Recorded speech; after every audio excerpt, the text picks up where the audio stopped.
চন্দ্রপুর এলাকায় ভারতীয় জনতা পার্টির এক কার্যকর্তার বাড়িতে যান রাজ্য বিধানসভার অধ্যক্ষ বিশ্ববন্ধু সেন।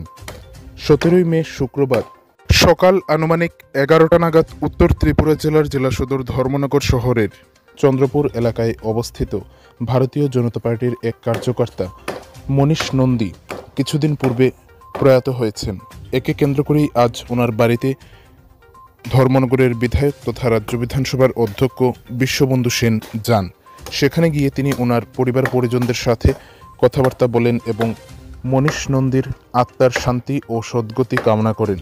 সেই সাথে শোক সন্তপ্ত পরিবার পরিজনদের হাতে হবিষান্ন নিবেদনে সমবেদনা জ্ঞাপন করেন ধর্মনগরের বিধায়ক তথা রাজ্য বিধানসভার অধ্যক্ষ বিশ্ববন্ধু সেন।